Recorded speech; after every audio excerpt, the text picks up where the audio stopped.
Defense Updates has reached 200,000 subscribers. We cannot thank you enough. We promise to keep delivering interesting content. Follow us on social media. Support us on Patreon. All links in description below.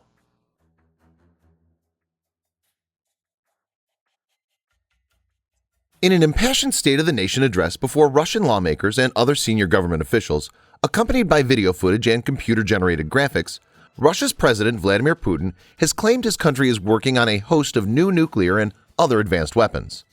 Putin made his remarks at the Manezh Central Exhibition Hall near the Kremlin on March 1, 2018. Lawmakers smiled and cheered as he detailed the various weapon development programs.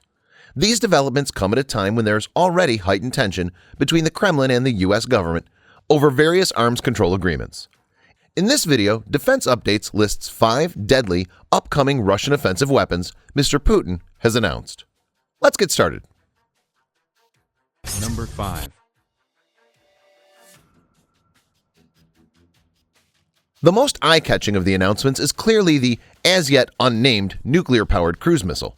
The basic concept is hardly new, but depending on how functional and reliable the final design might be, it could be a potentially game-changing development.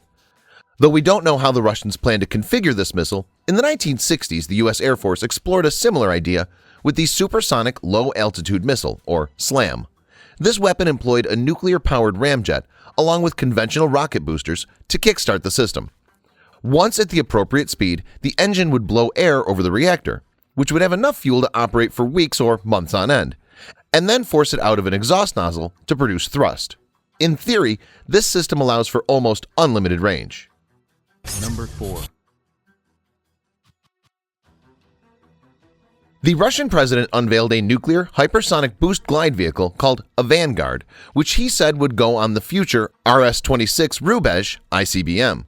Weapons of this type follow a very different flight trajectory within the atmosphere, can make rapid course changes, and have different signatures compared to traditional ICBMs, which could make them harder for sensors and defense systems to spot and engage. Their speed, faster than Mach 6, means an enemy has dramatically less time to react than with conventional inter-atmospheric craft. That's even if they do detect the incoming weapon at all. Putin said a Vanguard could reach speeds up to 20 times the speed of sound, hitting its targets like a meteorite, like a fireball. This makes these systems ideal for no or short-notice strikes against critical items, such as enemy strategic capabilities, air and missile defenses, and command and control facilities, as well as military or civilian leadership. Number 3. RS-28 Sarmat ICBM, which has been publicly in development since 2014, is expected to enter service by 2021. This system, which NATO also calls the SSX-30 Satan II, will replace the older R-36M or SS-18 Satan as Russia's primary silo-based ICBM. The RS-28 is reportedly significantly faster than the older R-36M and will carry multiple warheads of some form, each capable of independent movement. Sarmat is being designed specifically to penetrate any current or future BMD system. These super-heavy 100-ton missiles will enable Russia to maintain the nuclear deterrence vis-a-vis United States and NATO. According to Russia's military, it can beat any defenses and wipe out entire countries. Number 2.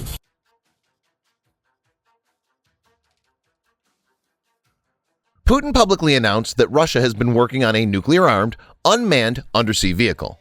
There have been a number of reports of both of these weapons being in development for years, but without any clear official confirmation. The craft, which Putin says has no official name yet, but which observers referred to as Canyon or Status 6 since information about the system first leaked out in 2015, is a completely different approach to avoiding missile defenses. Launched from a submarine well offshore, the underwater drone then makes its way to the target area, avoiding any sensor networks or other defenses, before detonating its reportedly dirty warhead, causing significant immediate damage and lasting contamination. A computer-generated presentation about the vehicle shows a modified Oscar II class submarine carrying a pair of the unmanned submarines in a special forward compartment. Putin suggests the drone would be 100 times smaller than traditional submarines and therefore be especially difficult to detect. It would also be able to travel at extreme depths and at speeds that greatly exceeds the speed of all submarines, up-to-date torpedoes, and all types of high-speed surface ships, making it even harder for an opponent to spot and intercept it before it reached the target area.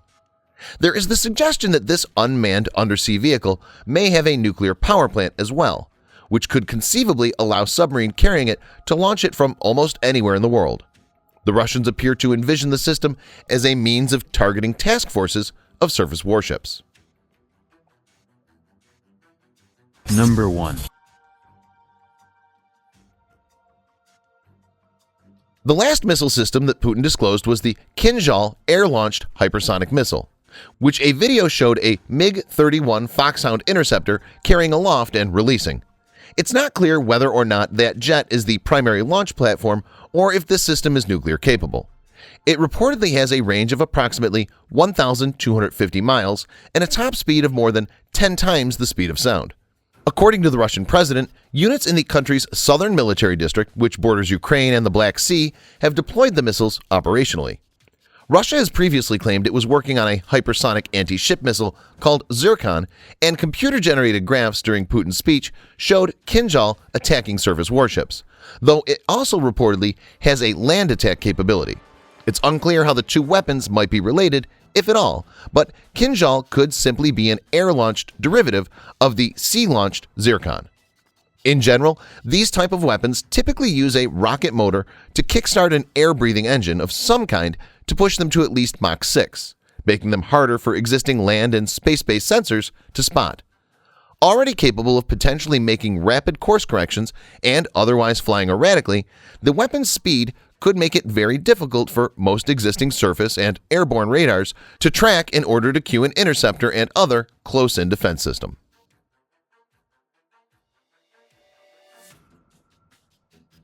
Coming after all these systems, the truck-mounted laser cannon looks far less impressive, but it's still an important development.